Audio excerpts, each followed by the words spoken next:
kind of have to pee, actually.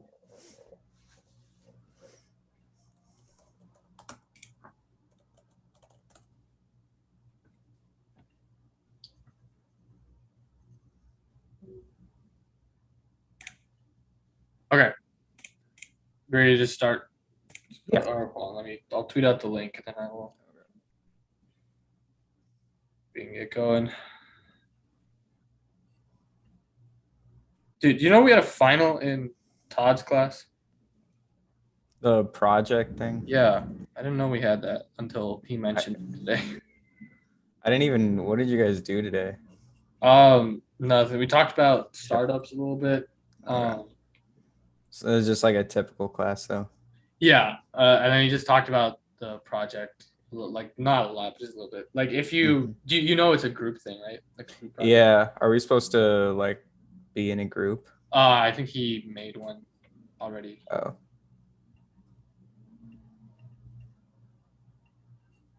right. Whatever. I'll just look at that later. Okay. You tweet it, and then I will be.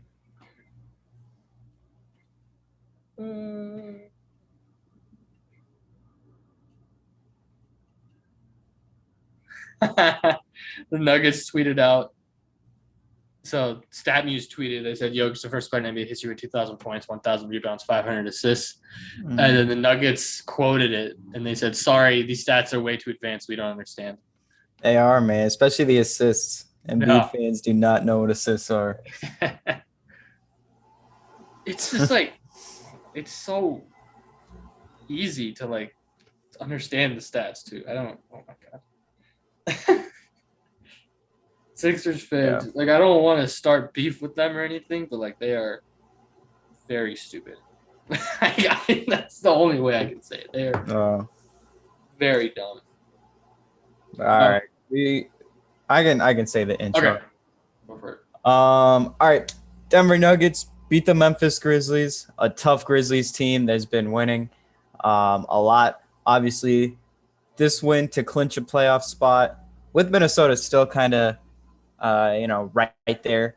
It would have been, if the Nuggets had lost this game, that would have been really rough because then you would pretty much have to win next game.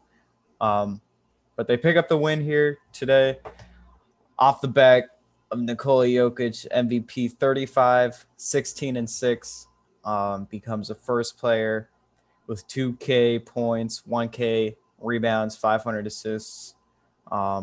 Took 75 years for a player to do that, and somehow he just plays for my favorite team. It's a ridiculous stat when even Wilt has it done. Like Wilt has his name in every single stat. Wilt hasn't even gotten this one, so it's legit. And I think he tied Wilt for the for 5 straight like 35 point, 15 rebound games. Maybe I didn't know about that. I think he said 5 straight. Yeah, that could be possible. Jeez, the plus minuses are hilarious to watch. Like the bench was like barely even. Like Davon Reed was a negative, but I mean he played the garbage time. Austin Rivers was a +3. Bones was a +19, which was good. But JaMychal Green was only a +1, and everyone in the starting lineup is a plus. But it's just like Jokic is a +37. 37, I know. And the next closest is a +19. Yeah. So it shows like he's dominating with like both, with like everyone playing. Yeah. Like you said, huge win for Denver. They needed this. If you lose this game, sets up a must win against the Lakers. But now you can rest your big guys. I would expect Aaron Gordon to rest. Expect Jokic probably play like the first half and then rest the second half. I don't think he's gonna play.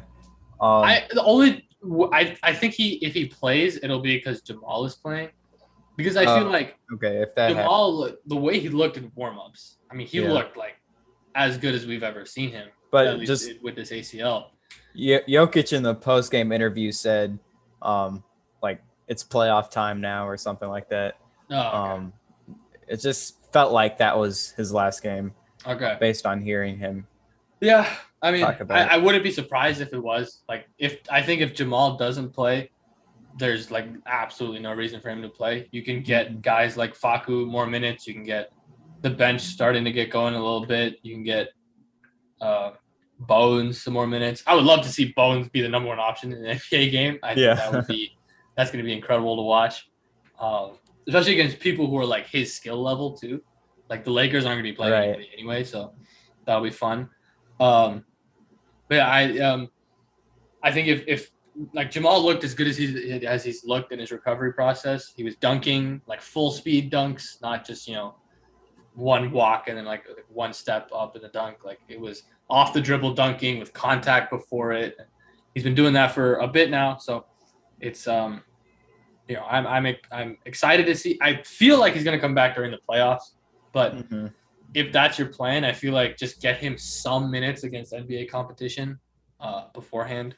So yeah, if that happens, then I would expect Jokic to play. But that makes sense. If that doesn't happen, Jokic is not going to play, and good because he deserves a break after this season. Yeah, it's a good win. Denver's offense, they needed a big game. I mean, they needed a big game, and they got it from almost everybody. I think everyone played well.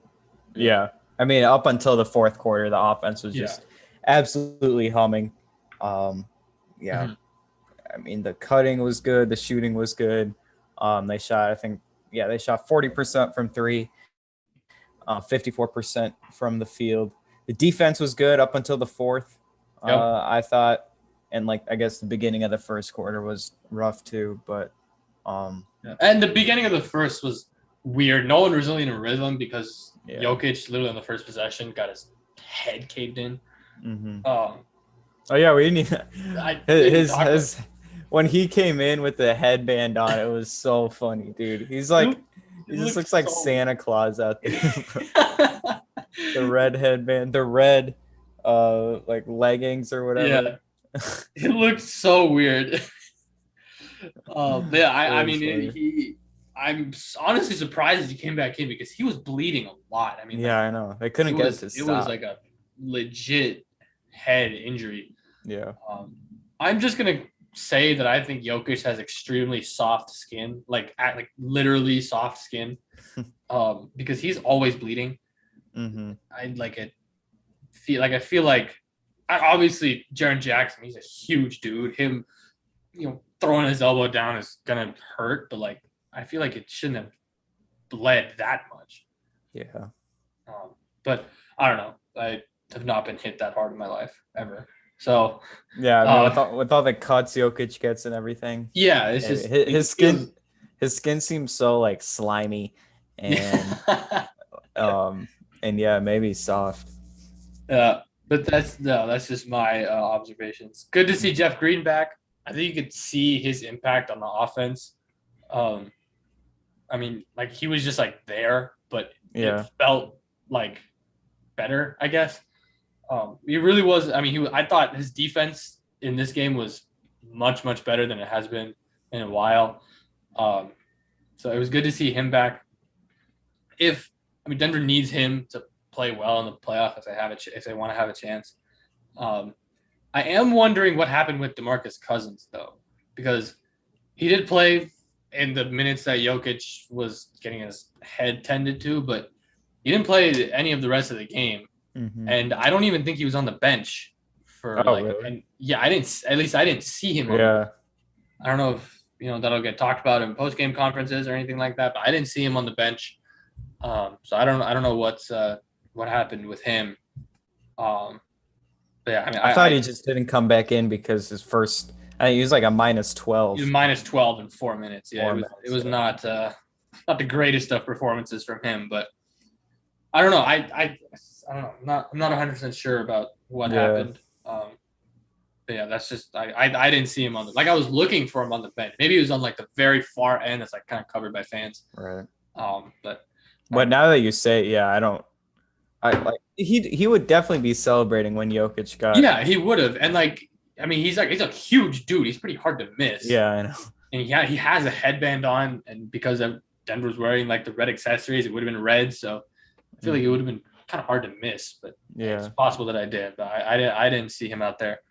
But yeah, Denver's defense was big today. You could really tell that they had like an intent to not let them get in the paint. In the fourth quarter, they did, and in transition, they were still able to kind of get whatever they wanted. But I could definitely tell that they were like trying much harder in this game. They knew how important this game was. They knew they had to get a win. Especially with Minnesota winning today, they could definitely see that they won. So they knew that they had to bring it on the defensive end, and they did. Obviously, Memphis doesn't really have anything to play for, but that's a team that wants to beat everybody. Like they don't take games off. Like they were still trying. And they clearly did not want Jokic to get that record against them. Yeah. Before like at the end of the third quarter, beginning of the fourth quarter, they were doubling every single time, literally just suffocating him. It wasn't even it wasn't how normal teams double him. Like it wasn't doubling when he made a move. They were doubling on the catch, like immediately when he got the ball. They were saying no, he is not scoring. Dude, I thought he wasn't gonna get it for like when he got subbed out at the beginning of the fourth. I'm like, no. I know. I was so angry. I was like, oh, we're gonna have to play him in the next game for like 5 minutes. That's gonna mess up his per game averages. Yeah. Like this is what Westbrook and Thunder fans felt when he won MVP. With the triple doubles and everything. Yeah, when he was just like stat padding. And I was like, this is what he felt. It's like, now I understand the stat padding when you're a team that like you kind of know nothing's gonna come out of the playoff run. Like you just won. Did you see Anthony Edwards' stat pad? Yes, that was so funny. He almost lost the game because I know. Did he take like 5 or 6 threes? Yeah, in the last like 20, last minute and a half, he took like 4 shots to try and get to 50, and he missed. And the Spurs scored on every single possession. They made it a 4-point game with like 8 seconds left. I know. Hilarious. Shameless, dude. Wanted that 50 so bad. At the same time, like I get it. Like I understand. Like I have now started to get more like understanding of like the human aspect of things. Like when Jalen Green, like he said after a game, there was like some reporter asked him, he's like, what have you learned from this rookie season by yourself? And he said that I'm a bucket. And I was like, if I had a 10th of the talent at basketball that Jalen Green has, I would never shut up about it. Yeah. I would always talk trash. So I get it. I understand that's true. The stat padding and the cockiness. If I put myself in their shoes, I would be 100 times worse. I know. That makes sense. That's what's crazy about like Jokic being so. Yeah. If I was as good as Jokic, dude, I would talk. I know. I still feel like he doesn't even like realize how good he is. I know. I don't know. Like I know that was definitely a thing early on in his career when he wasn't scoring much. I was like, because he didn't know how good he actually was. Yeah, like his second season, like his breakout year, I guess. It was like 16 and 10, and we almost made the playoffs. Like that year, he was so good, but like he didn't know that he was that good. I know. And like I don't think everyone else realized like, wait, why is he this good? Like he was not this good last year. He was never shown to be this good. Why is he just becoming insane? But yeah. I would talk so much about he doesn't even like care. Like in the post game interview, Katie, when she asked him, she was like, the first player to get 2,000 points, 1,000 rebounds, 500 assists in a single season. How do you feel? And he was like, yeah, it's cool. It's cool. Like that's literally what he says. Like, yeah, I know. It's like, wait, oh my god. Like I'm assuming that there's going to be an actual NBA awards show this year because things are starting to open up.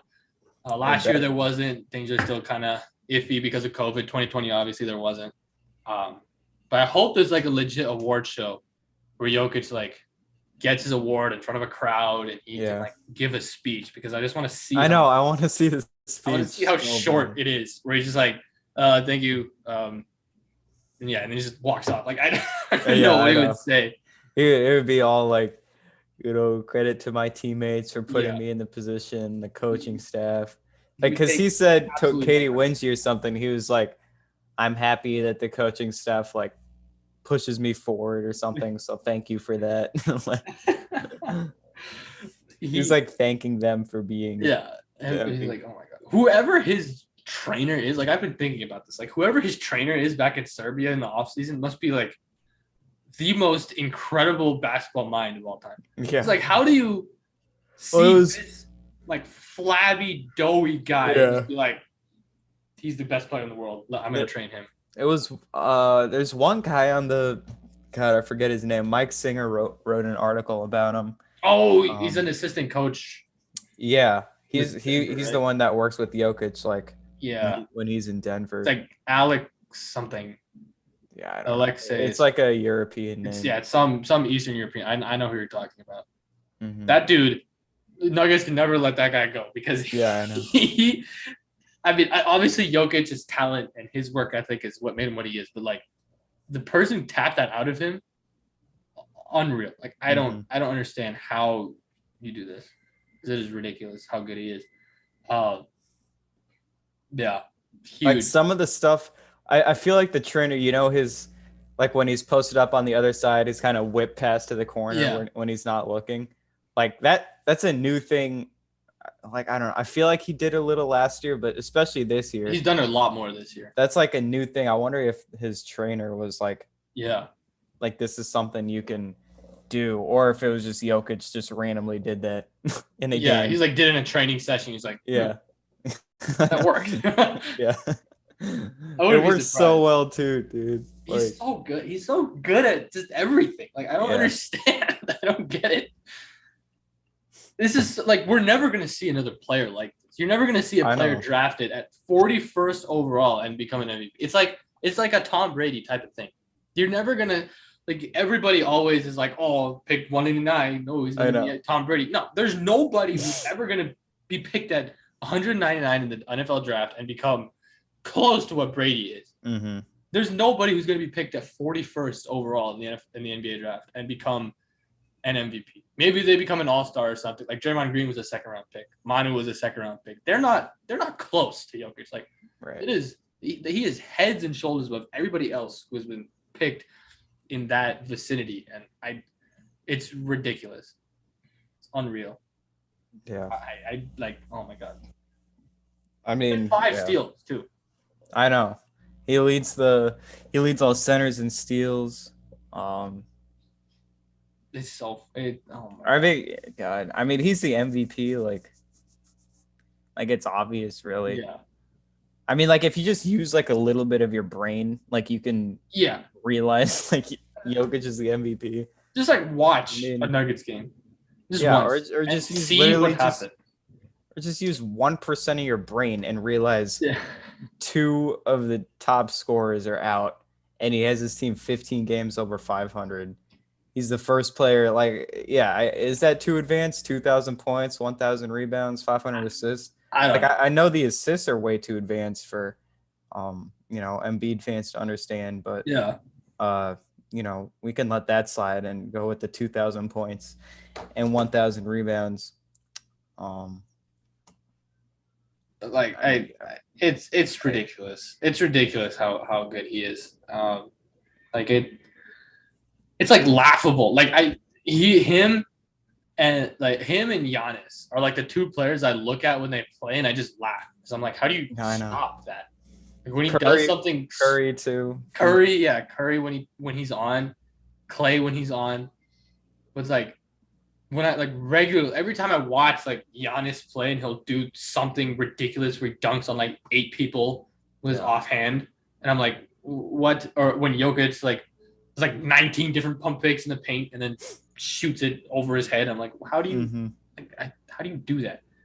You get that good ever in your life? That Pelicans game had me laughing so much. I was like, it was insane how easy it looked. Like he literally was like, you know what? I'm gonna make this game harder. I'm not gonna try for 3.5 quarters, and then I'm gonna win.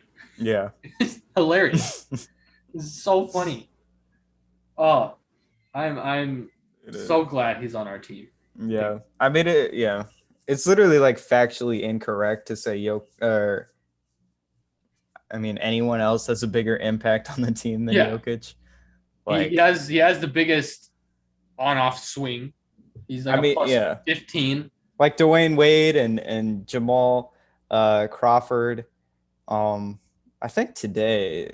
I don't know. It must have been Tuesday because today is like the main, TNT No, cast and it was probably everything. Tuesday. But yeah, Tuesday they were saying Embiid's my MVP because he's the most like impactful to his team and most valuable. When No, it's literally just wrong. like incorrect. I mean, Yeah, it's actually just wrong. Like yeah, MVP, I feel like most of the awards are extremely subjective. Like they're like it's based on biases. It's based on how you view the person, how you view the team. Like, but MVP is one of the things where it is most valuable to their team, and there is nobody in the NBA who has bigger value to their team than Jokic. Like the Nuggets, I saw this. Like the Nuggets are like 20-23 against teams above 500. Like they really have not been that good against teams above 500. And the Bucks and the Sixers, obviously, because they're better teams than the Nuggets are, they have better records against teams above 500. But the records above teams above 500 without their top players, the Sixers are 3-5. 3-5 against teams above 500 without Embiid. The Bucks are like 2-6 or something. The Nuggets are 0-4. yeah. So I don't know if you play any team that has any sort of competency, you're gonna beat them without Jokic. Like that 5-game stretch that the Nuggets played without Jokic, they played like good teams. Like I don't remember exactly which teams. I know they played. I'm going to. Did they beat the Kings or something? They beat the Rockets without Jokic. Oh. Because that was a game where he had like stomach issues or something. When did he get hurt? So they beat the Pacers. That was the game Jokic was suspended. They beat him by 3 because Will had 30. That is his only 30-point game in the past 4 seasons. Just by the way. So that is that. And then he got injured against Philadelphia, and Denver lost that game by 14 because Jokic was injured for the second half of it. So they play the Bulls. Obviously, going to lose. This is when the Bulls are very good. They lost. But the Suns, this game we went to, they got obliterated. Oh my God, this game is so annoying. Like Phoenix, literally. Wait, can I look at this box score? It is 126-97. Phoenix scored 48 in that first quarter. Oh my God, yeah. They didn't miss at all. Like, do you remember that? Yeah. Oh my God, bro. I do. That was a tough one to watch. That was really bad. But yeah, so you lose to Phoenix, obviously very good without Jokic, and you beat them earlier in the season when you had him. So, lose to Portland when they had Dame and CJ before Dame was hurt. You lose to the Bucks with Giannis at home. Those are the 4 teams that they lost to when Jokic was injured. And the 2 teams that they have beaten without Jokic are the Pacers and the Rockets, literally 2 of the worst teams in the NBA. The Sixers just beat the Heat without Embiid or Harden. I know, or Harden. And so, like, how can you? I don't understand how you can see that and say that anybody is more valuable to their team. Yeah, it's ridiculous. What else? Oh, I was gonna. You know how like Shams tweets out like records and stuff when they happen. Yeah. Like I know like Curry or whatever when he set the 3-point record, he was immediately on that. When LeBron got whatever, I think he got like second on the scoring list. Yeah. Immediately tweeted that. Immediately tweets out these. Dude, I'm just saying, if this was Giannis or if this was LeBron, Steph or Luka, I mean, it's bam right there. It's immediately a millisecond right as they score that basket. He's tweeting that. Yeah.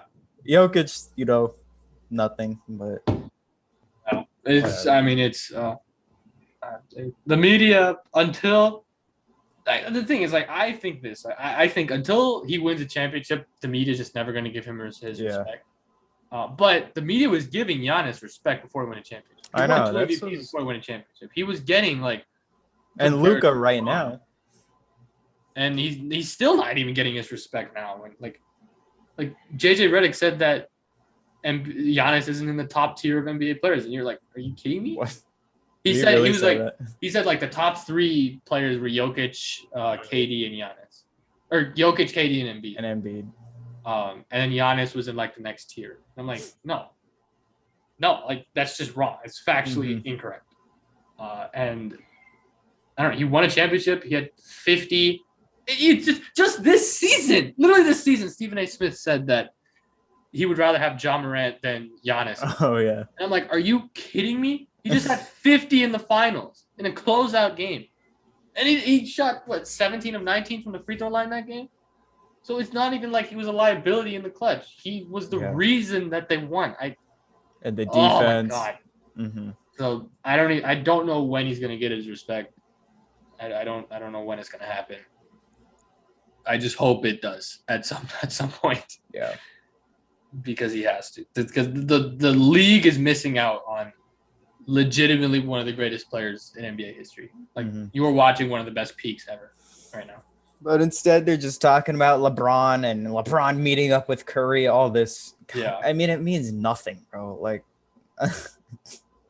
it's so stupid. It's ridiculous. No one cares what LeBron. I mean, I guess people care, but like, yeah, no, whatever. Who cares what LeBron has to say about stuff? The reason why people care is because that's all you talk about. I know. Obviously, literally, that's all they feed to the casual fans. Yeah.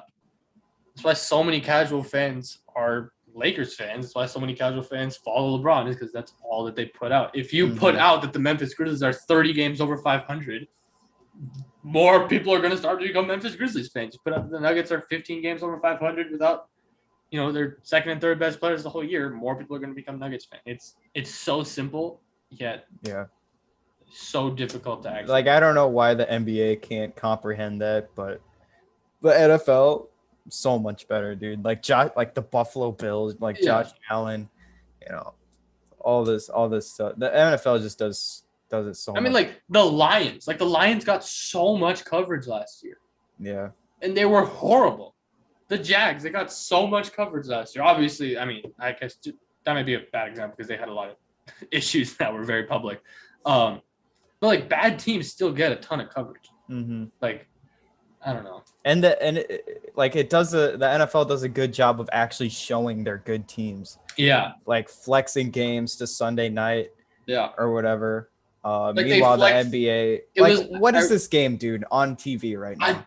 The Lakers Warriors. Yeah, like come on, bro. I don't know. I mean, it's a bunch of nobodies playing a bunch of nobodies. Yeah. This is a starting lineup for the Lakers that they put out. Stanley Johnson, Dwight Howard, Malik Monk, Austin Reeves, Taylor Horton Tucker. Like, really? You could have had why wasn't Raptors Sixers on national television? I know. Well, okay, actually I know, because it was on the same time as Celtics Bucks, which is actually a good game. And they're both East Coast, so it wouldn't have made sense. But you had like Raptors Sixers. That's a potential playoff series, right? They're playing in the playoffs right now. The season ended today. Why aren't you talking about that? Why is no one talking about how the Raptors were literally projected to miss the playoffs by everybody this season, and they're the 5 seed? Dude, I know. I literally hear nothing about the Raptors. No, but I hear nothing about Pascal. Pascal should make an All-NBA team. He should. You don't hear 100%. Anything about him. You don't hear anything about, like Scotty Barnes really, or Fred. You don't hear anything about him. It's just they just feed you this come on. I'm not trying to watch Stanley Johnson, dude, on my Thursday night here. Like, it's ridiculous. It's insane. Oh my God. I would legitimately take Toronto. I would think about taking Toronto over Philly in a series right now if they play, because of just how they match up. And no one's talking about it. Literally zero people talk about it.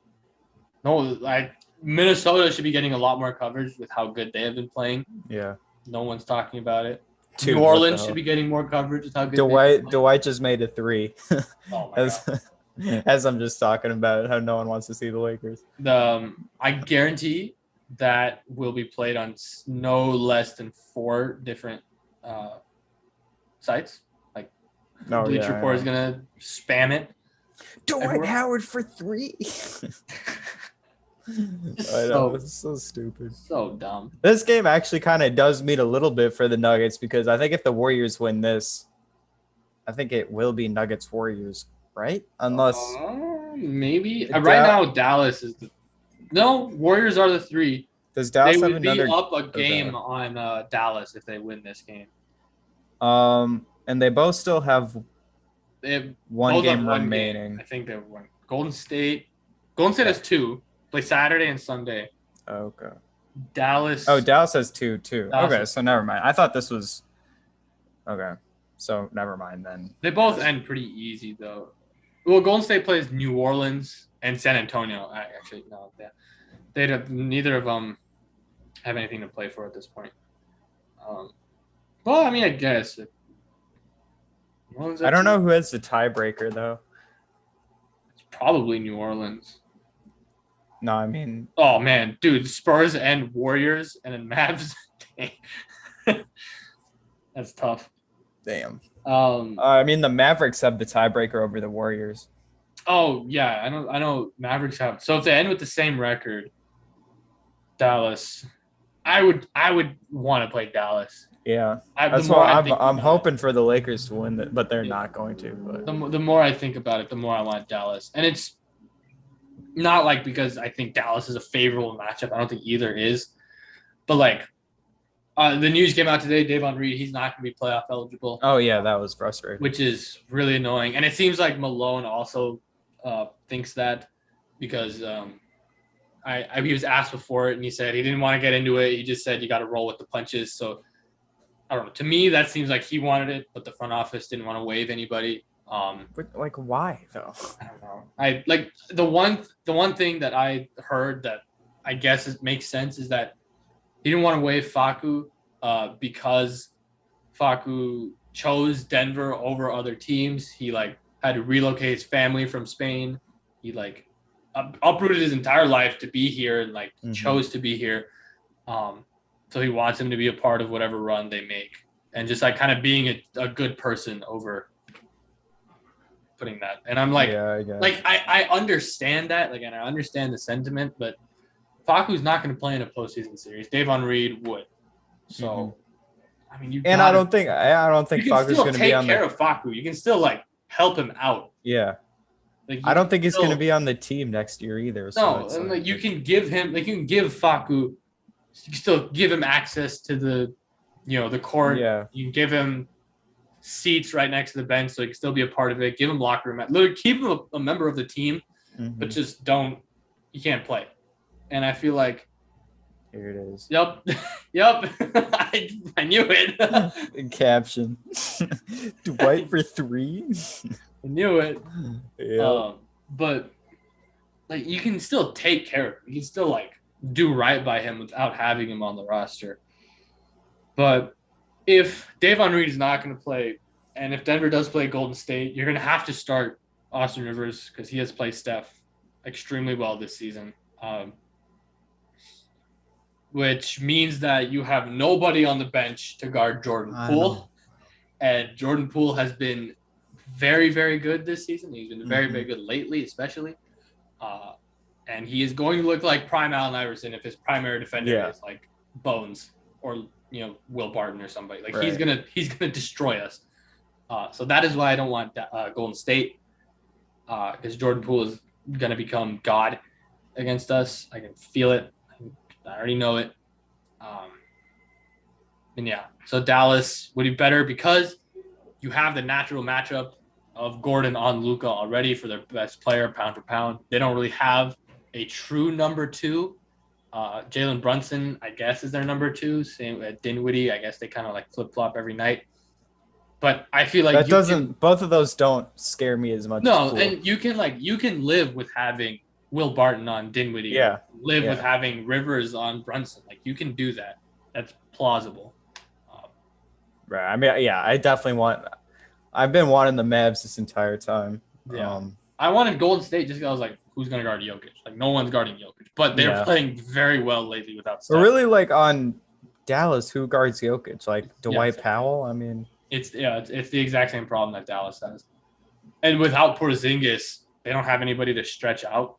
The reason why Dallas won 2 games against Denver this season is because Porzingis was able to stretch Jokic out so much. Jokic can't guard perimeter bigs because he's just, I mean, he's not comfortable doing it. No big is. So that was why they won. It's because Porzingis was able to stretch out and he was able to make threes and he was able to keep Jokic out of the paint. Everything was wide open. It was defensively was horrible, but if they don't have that, and if Davis Bertans doesn't turn into Klay Thompson against us, I don't even know if he's going to play. I know he might. Hopefully, he doesn't even play. Yeah, hopefully Jason Kidd doesn't see his stats against the Nuggets. I have to play him. Because I guarantee if he plays, he's going to go off. Yeah. Yeah. But yeah, that's just Dallas just makes more sense matchup wise, defensively outside of Jokic. Yeah. I think if Denver does play Golden State with this roster, with no Jamal Murray, no Mike Porter Jr., they have a legit shot of getting swept because they have nobody to guard that bench. Right. Yeah, I agree. So let's hope. Who do the Mavs have again? The Spurs and Mavs have the Spurs and the Blazers. Okay. So that should be. Hopeful. We just need the Warriors to lose one of these games. Yeah. You Golden State to lose against the Spurs or the Pelicans, which I guess is possible. Spurs are good. Dude, avoiding the Warriors first round and then avoiding Phoenix the second round if you make it past the first round, like that is such a good. That would be great. There also still is a chance that Denver gets the 5 seed.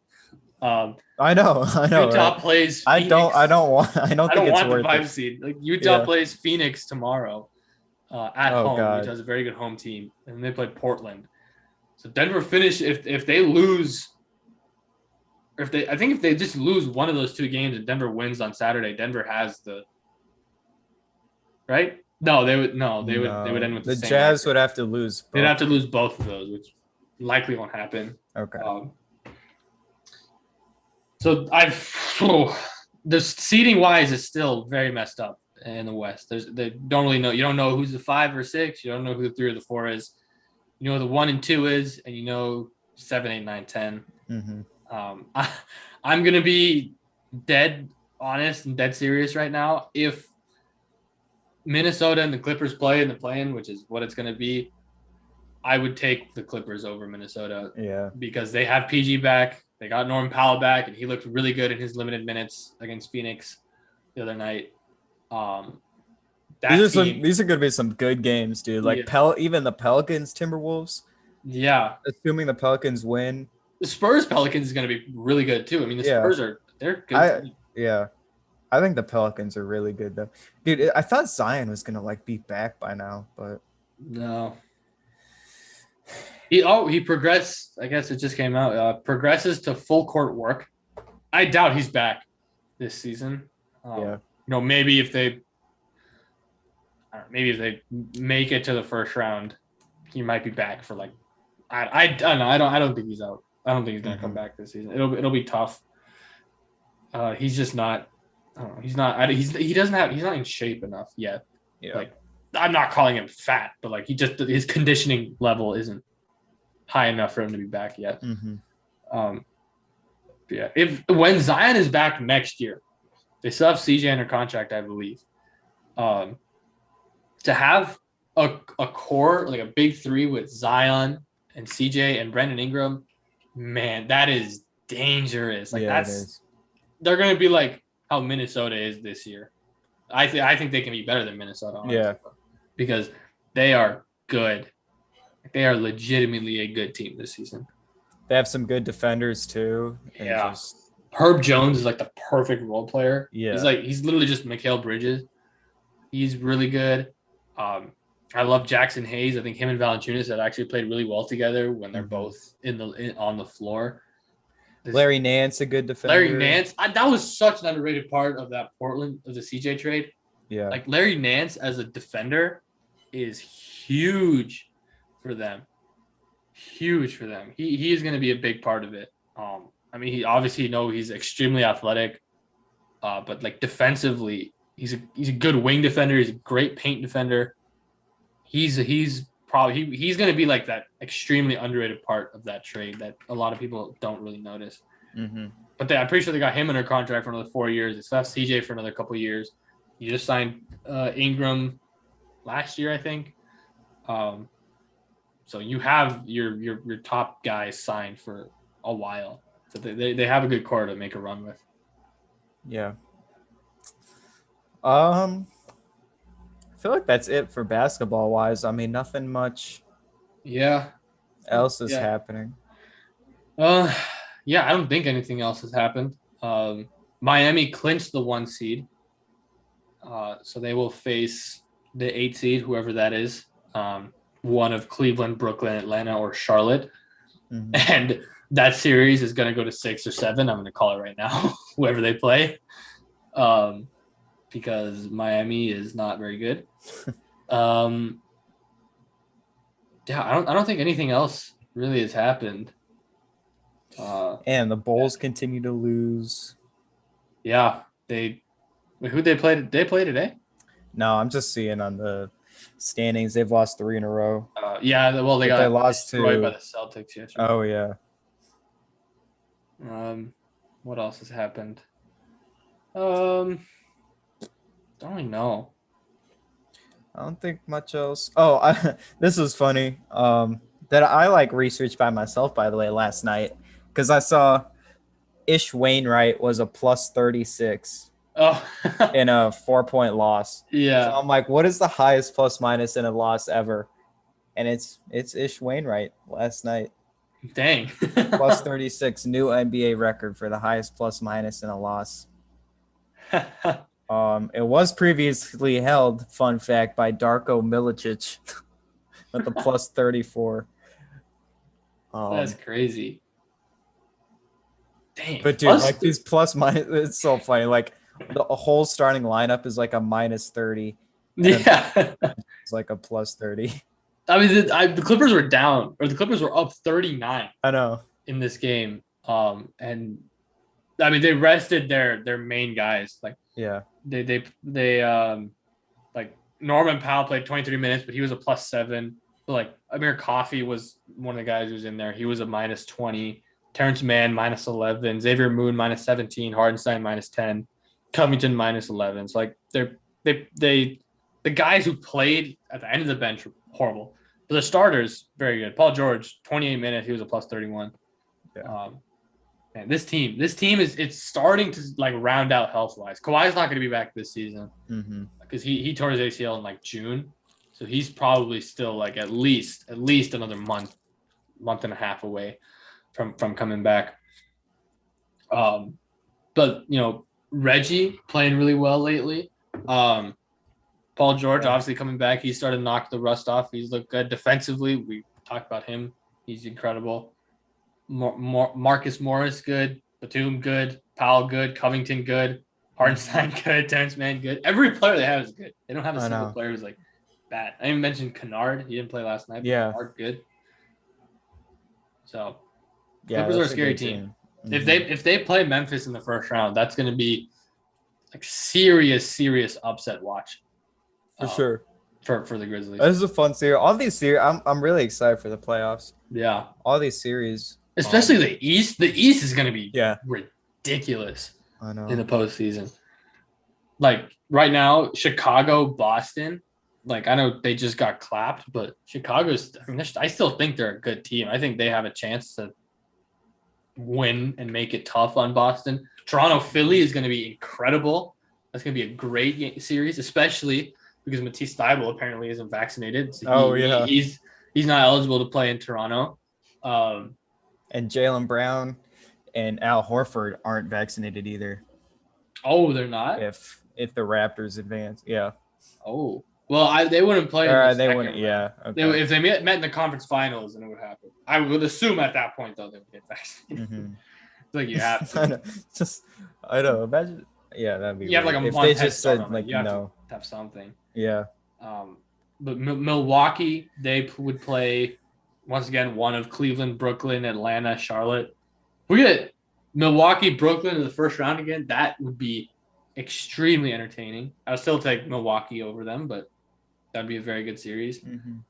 Yeah, it's crazy to think that one of like Miami, Milwaukee, Boston, Philly, Toronto is not going to make it into the second round. I know. That's insane. Yeah. I know. I Toronto mean, is just hilarious. Their roster is so funny. They have assembled. Toronto. I know. They just all have like 6'8" Yeah, they have assembled the Is- entire league's collection of just wings. like wings. Listen to their starting lineup tonight. They didn't have a single guy under 6'6". Mm-hmm. That's hilarious. Fred VanVleet normally is their only guy who's under 6'6" anyway, and he's like 6'2". Like The whole team except for Malachi Flynn yeah, is like 6'7" and up. it's crazy. It's ridiculous. They play. I didn't even realize Pascal had a triple double. Yeah, he's been so good this season. Yeah. And efficient. Did you see that tweet that came out yesterday?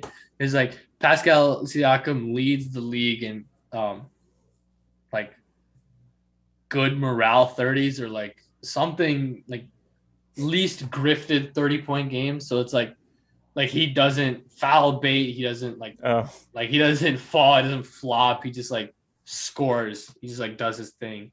Yeah, he's like cool.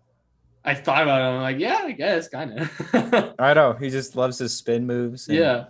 His everyone knows it, but they can't stop it. I know. It's a good ass spin move. Yeah.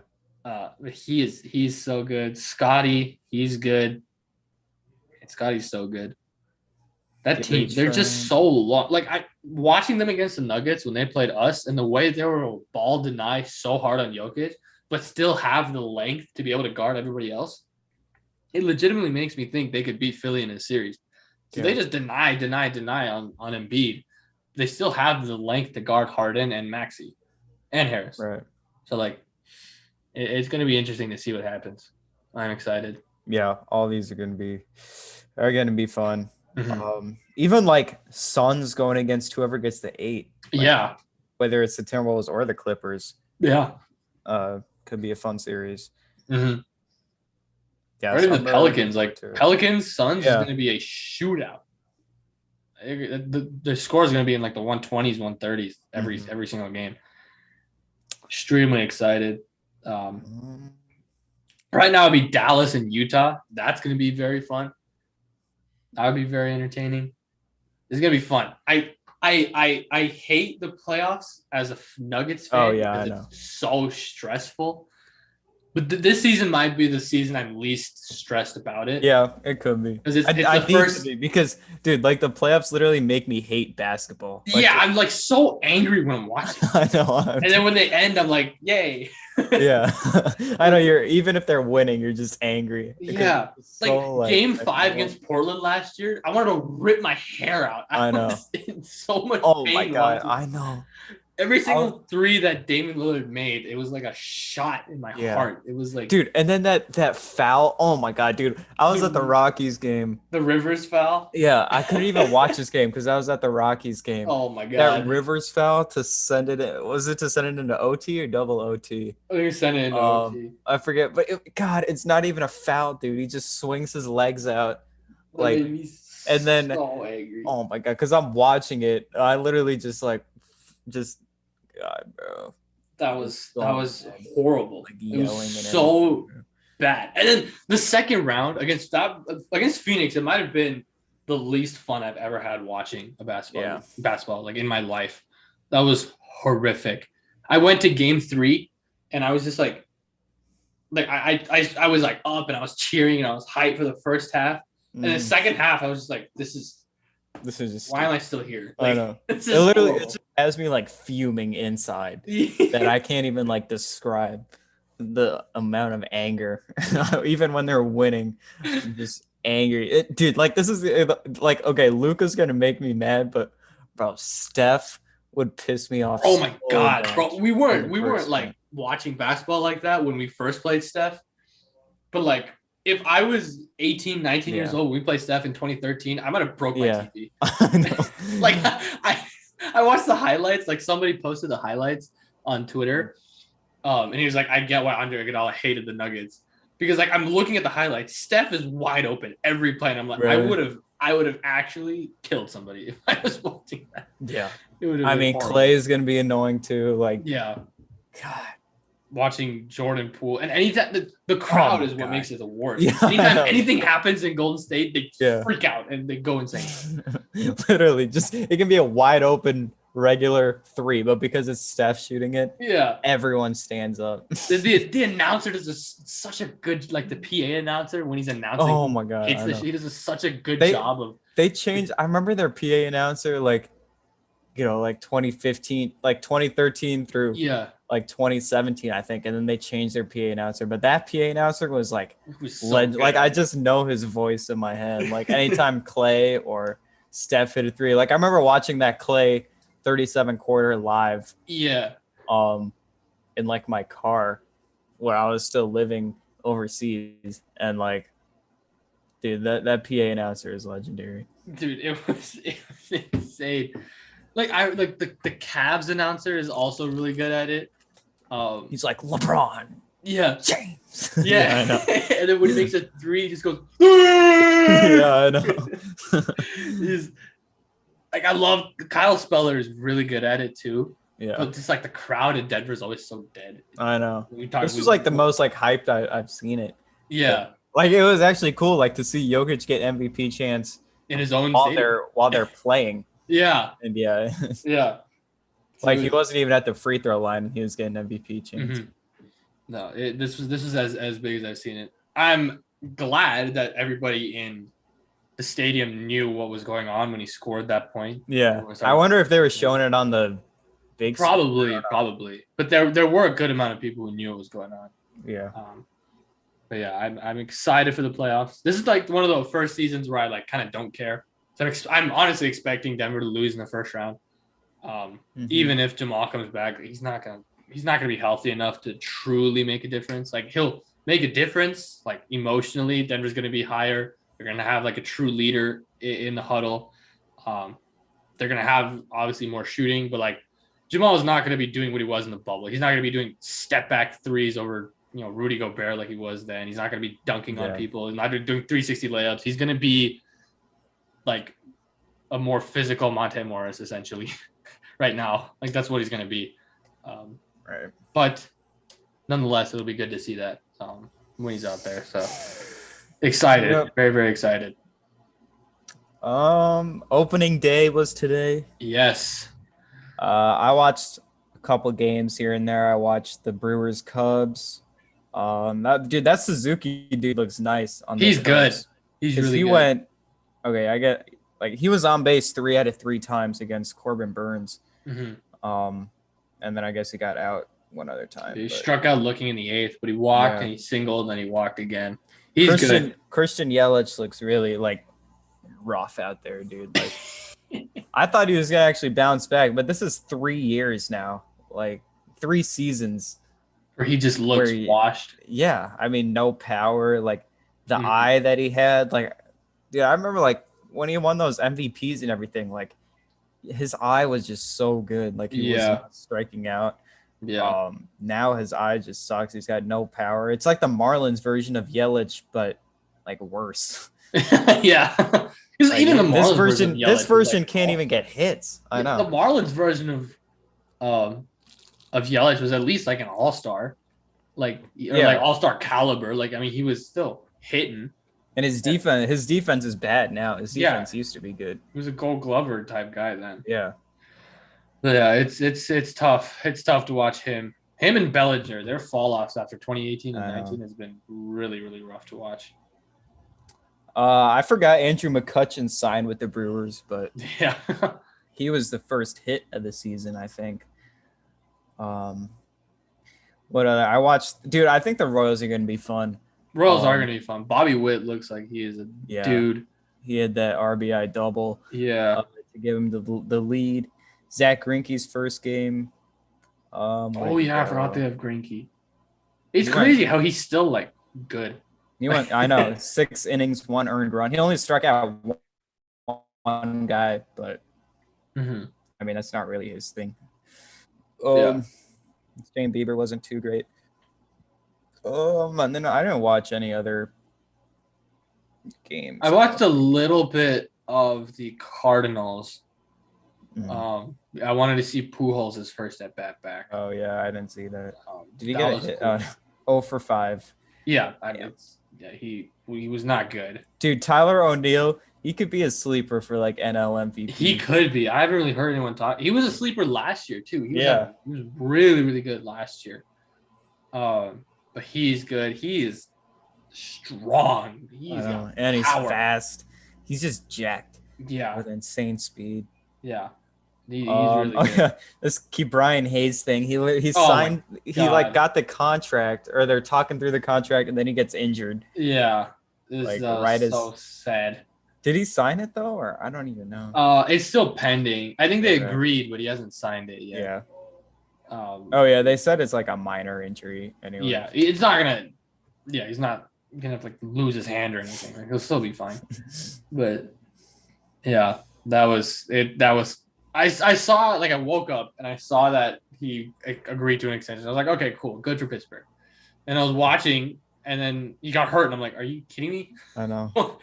What? Did he get what happened to him? Did he get hit on? It was like a cramp.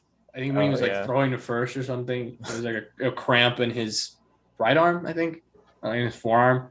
So he'll be fine. But dude, it's so like some of these injuries are just so crazy to me. Like professional athletes, and you're getting like a cramp in your arm, and then like DeGrom can just never stay healthy. Yeah, like DeGrom could stay healthy the last like 3 seasons. He might have had like, the greatest peak of all time because he's been ridiculous. Looks like the Padres are gonna beat the D-backs. No surprise there, I don't think. Yeah, dude, they have Luke Voigt. I did not. Yeah, that happened a while ago, but they traded for him.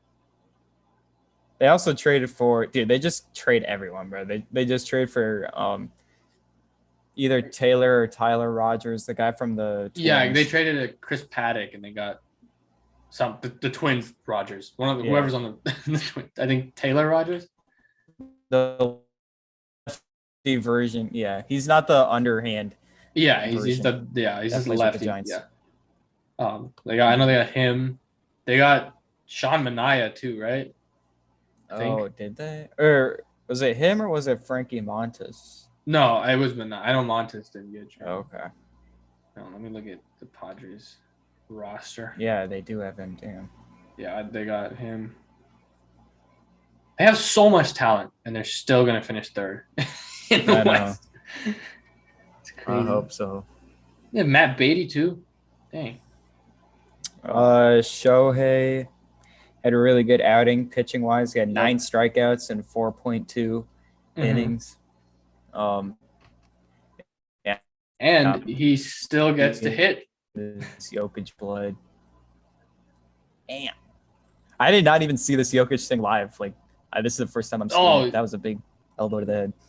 Yeah, it was bad. I didn't even notice because Jaren Jackson went up and he's came down and he kind of elbowed him in the head, but it didn't even seem like it because Jokic didn't fall or anything. He didn't even notice. When you look at the replay, he just he's fine, and then he feels that he's bleeding, and then he's like, oh really? Crap. Yeah. Dude, Houston's still gonna be good this year, and it makes me angry. Because even you still that team is still stacked. Jesus. Yeah, you lose Correa, but you still have Altuve, Brantley, Bregman, Alvarez, Gurriel, Kyle Tucker. And your pitching staff is still pretty loaded too. Your starters are gonna be. Let me see this. Still have Verlander somehow. Framber Valdez, he's starting today. He's doing good. Jose Urquidy is good. Jake Odorizzi, when he's on, he's good. They still have. They have another guy. They just called him. They have another Dominican pitcher or something. They just called Brian Abreu. I think he's young, 24. He's from the Dominican Republic. Christian Javier. I think that's that one. That's yeah. Their pitching staff is mostly young too. Besides Verlander, Pedro Baez. I didn't even know that. Brian Abreu, 24. Luis Garcia is 25. Javier, 25. Phil Maton, they have him, 29. Urquidy, 26. Framber Valdez, 28. Blake Taylor's 26. They have some. They still have. They're still good. They're still going to be good. Oh, Kyle Tucker is going to be really good. We got the Rockies tomorrow. This is going to be a probably irritating first 3 games. We play the Dodgers. Oh, yeah. Why do we always start against the I know, literally always, bro. Let us play the Pirates or something. It's just cool. I remember we started out 1-0 last year. Yeah. We beating the Dodgers. I remember that. I remember watching that game and I was like, dude, going to the World Series. Yeah, I know. We got clapped in the next 3 games of the series. We're 1 game ahead of the Dodgers. When is that ever going to happen again? Let's see. Will the Rockies have a lead over the Dodgers in the standings at any point this season? Probably not, if we're being honest. Like the only chance is if we win this first game. Yeah, I know. That's our only shot. Just somehow win the series. Yeah. Like I think the only time Colorado was over 500 at any point last season was the first game of the year. Like I think that's the only time we're over 500, which is just so sad. I'm excited for the Red Sox. Yankees. Yeah. I just want Story to go crazy, dude, and just oh my god, I hate this whole Coors thing. And like, dude, like I think Story had a down year last year. He did because, well, yeah, he did, but I think he had it because like, and people are like, saying, he's like not good anymore or whatever. No. His defense is bad or whatever. But I think he was just so distracted, bro, because like. He was supposed to get traded at the trade deadline. Yeah, he was in trade rumors the entire season. Yeah, and like it was a surprise to him to come back after the trade deadline. Yeah. So like of course he's not mentally ready or anything. And it's like I hate all this like Trevor Story hate now. Yeah. Especially like the bad defense thing. It's like no. Defense is so mental. Yeah. So like I'm not like he probably just had no clue what was going on. Like he probably just had he didn't know what if he was getting traded or if he was not. The Rockies fans didn't know if he was getting traded. He was probably just as confused as we were because of how dysfunctional the front office is. So I'm not. And he knows he's gonna end up leaving anyways. Yeah. After the season. Yeah. With a bad team, like why would he even like try? Yeah. So like people that like keep taking that year into account or whatever, like. Yeah, it's kind of annoying. No. Like he didn't even have like that bad of a season last year. I mean, he hit 251, which for a guy who's a power hitter isn't bad. 24 home runs, 75 RBIs. He had 53 walks, which was second to when he was in 2019 when he had his by far his best season. But I mean, he had a good season. Like that's not a. I know, like dude, his 20. Oh my god, his 2018 year. Holy. Jesus, I didn't know. Yeah. 37 homers, 108 RBIs. I know, 42 doubles. He had 291, 27 stolen bases. I didn't realize he finished 8th in MVP. 2018? Yeah. He should have been higher. This is ridiculous. I know.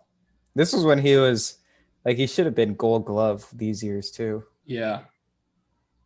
He's a Gold Glove player. Like, he's a Gold Glove caliber player, 100%. Like I'm not like even a down year having 251 average, 471 slugging, 801 OPS. Like for a down year to have an 801 OPS. Yeah, I know. He's gonna be fine. He's gonna be just fine. And the Red Sox is a very hitter friendly park. Especially him. He loves hitting opposite field, so he is gonna screw with how short right field is in Fenway. He's gonna hit a lot. I'm excited to see how he does. He'll be good. Yeah. Nolan hit a homer today. That was painful. Did he? Yeah. I didn't know that. Hit one in the 8th. Cardinals are good. Cardinals are really good. Yeah. The fact that Wainwright is still good. I know, right? Nuts. Like how he's got to be like creeping up on 40. He is 40. Oh wow. He turns 41 in August. He's gonna be 41 at some point during this regular season. It's crazy. 6'7", 230. I didn't realize how huge he was. Jesus. Yeah, that is huge. Yeah. This Rockies. I'm excited to watch baseball. Baseball's fun to watch. Yeah. Like I don't. People who think that baseball's boring are. I don't know. I know. I was having fun. Like I literally watched like the whole Brewers Cubs game. Yeah, like it's fun to watch. Like I don't. Like I thought baseball was boring, and then I started to understand the game, and now like once you understand what's going on, like when you understand like the pitcher batter like actual battle that goes on, like the mental battle that happens, then it's really really fun. Yeah, because that's how I started to get into it. Because like pitching ninja, like that guy, the way that he shows like pitching sequencing and like how a slider and a fastball look the same out of the hand, but obviously different where they end up. Like that's how I started to get into it a lot more. All the advanced stats and everything are cool too. Yeah, there's so many in baseball. It's ridiculous. All right, I think that's it. Do you have anything else you want to touch on? I don't think so. We will probably have like a legit episode about NBA awards after the regular season ends. I don't know when it's gonna be published, but we'll try and get something like that out. But yeah, other than that, no, I'm good. Tiger, he's only 4 back. Oh wow! In the Masters. I really didn't know that was going on. The only reason I knew is because in Todd's class they were talking about it. But, yeah. Oh, wait, hold on. Austin Matthews of the Toronto. Okay, ESPN's down. Austin Matthews has 56 goals, which I think is a record. So. Oh wow. Is he with the Maple Leafs? Yes, he is. Didn't he play with some other team? Or no? No, he was drafted there. Darius Slay said that Jokic is the MVP. Oh, did he? I thought you were laughing at him saying he's the top 5 corner. I'm like, damn. No, wait, did he say that? Yeah, he said I'm a top 5 corner. No, he said. Bleacher Report tweeted Jokic to his stat, and then Darius Slay tweeted that Philly fans are not going to be happy. Dude, that's so funny. I know he's got 140 replies now. Dude, he didn't even. Do you see how he spelled Embiid? Slay. He said Joker Greek Embib, like with a B at the end instead of a D. That's so funny. Oh, he did it again. He said, "Damn, fans just spazzed on me." I said Embiid.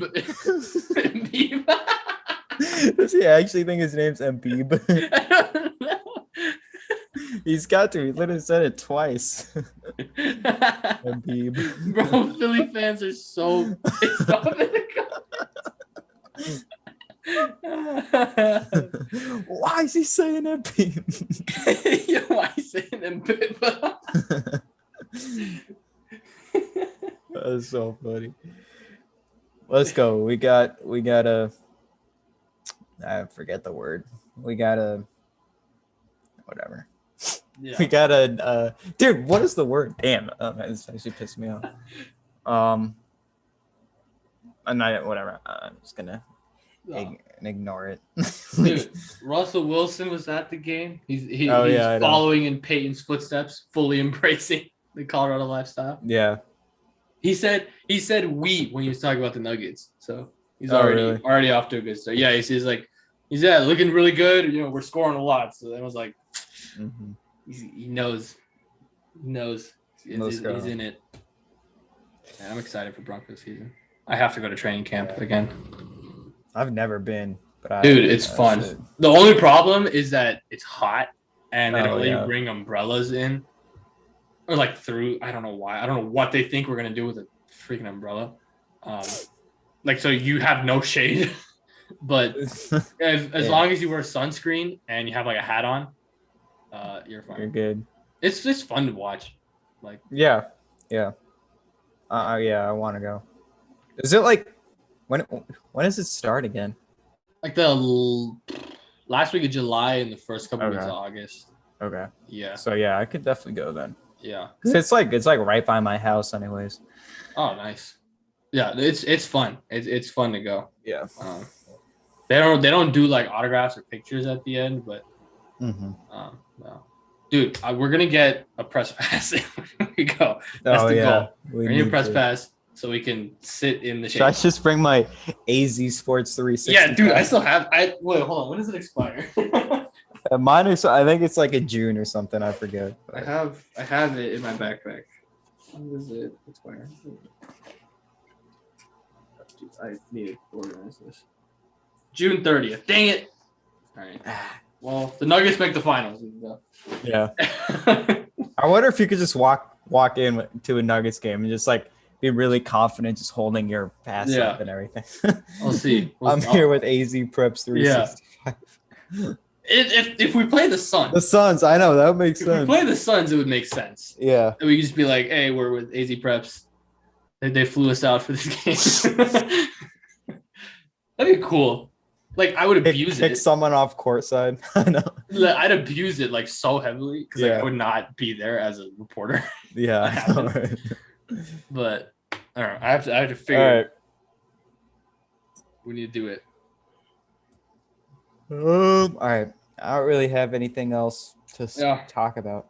No, me neither. I am good. So we will see y'all Sunday, I guess. Are we doing one after? It's a 10 a.m. game. Yeah, we'll see. I know and like no one's playing. Yeah. We'll see. I mean, we can talk about the Rockies too, I guess. Yeah. Yeah. I don't know. We might just record like a full episode. Yeah. And then just talk about everything then, I guess. So, yeah.